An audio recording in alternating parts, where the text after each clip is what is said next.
Merci. Madame la maire, chers collègues, au lendemain de la manifestation du 19 janvier, ayant rassemblé plus d'1,2 million de Français, soit 2 fois le nombre d'électeurs socialistes d'Anne Hidalgo, et au vu des interventions que nous ne manquerons pas d'entendre ce soir, permettez-moi de dire quelques mots au sujet de la réforme des retraites. Avant toute chose, je veux exprimer notre colère suite aux dégradations commises en marge de la manifestation dans notre ville. En s'en prenant une nouvelle fois à nos forces de l'ordre et à nos commerçants, ces factieux n'ont pas mis à mal le capitalisme, ce n'est pas François Pinault qui paiera les pots cassés, ce qui ne serait pas plus acceptable d'ailleurs, mais bien des patrons de PME qui, en plus des pertes induites par l'inflation et la baisse de la fréquentation depuis le Covid, se voient contraints de subir, manif après manif, ce déferlement de destruction inadmissible. Jeudi dernier, comme des milliers de Rennais, j'ai eu mal à ma ville. Mal de voir ces tags, ces panaches de fumée, ces vitrines brisées, ces voitures brûlées. Mal qu'encore une fois Rennes soit le théâtre de cette violence de l'ultra-gauche, avec la complicité passive de certains élus se trouvant à leur côté, bien heureux de se compter sur les réseaux sociaux et dans la presse, mais bien plus timides à l'idée de condamner les violences commises. Mal aussi de constater que certains responsables politiques locaux, dont le président des Jeunes Socialistes, font l'apologie sur les réseaux sociaux de la dégradation de biens publics à l'université de Rennes 2. Vous étiez dans les cortèges, Madame la maire, ainsi qu'une partie de votre équipe, et c'est parfaitement votre droit. Je comprends les gages que vous devez donner pour justifier vos sièges. Cependant, vous avez condamné les violences, et vous l'avez fait rapidement, il faut vous rendre justice.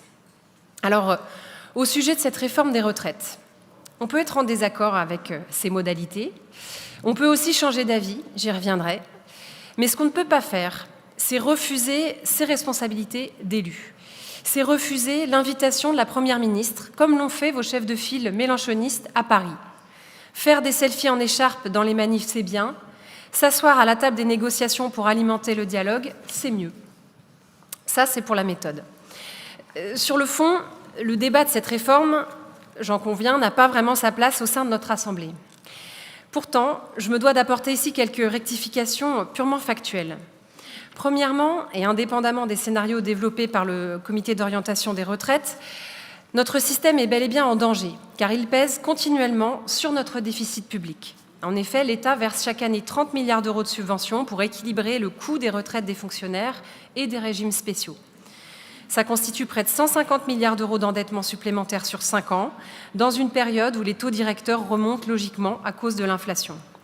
À terme, la soutenabilité d'un tel niveau de dette finirait par mettre à mal l'assurance vieillesse, qui ne pourra pas être financée indéfiniment en creusant le déficit de l'État. Est-ce vraiment le cadeau empoisonné que nous voulons laisser aux générations futures ?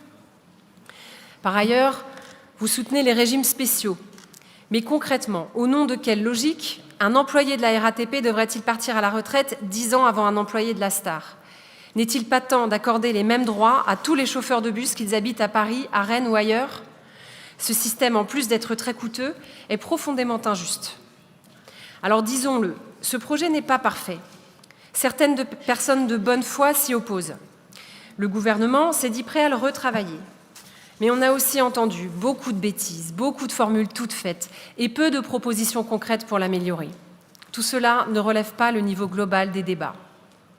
Enfin, Madame la maire, j'ai lu dans la presse que vous vous opposiez au fait que les Français travaillent plus longtemps. Alors, comme j'aime beaucoup les archives, je me suis amusée à regarder certains scrutins publics de la 14e législature sur le site de l'Assemblée nationale. C'est là que j'ai pu constater que votre nom figure en tête de la liste des socialistes ayant voté la loi Touraine en 2013. Ce qui s'explique d'une part parce que votre nom commence par un A, et d'autre part parce que vous aviez soutenu cette réforme du gouvernement Ayrault qui prévoyait l'allongement de la durée de cotisation avec à terme un passage à 43 annuités, mesure que l'actuel projet de loi ne fait qu'accélérer.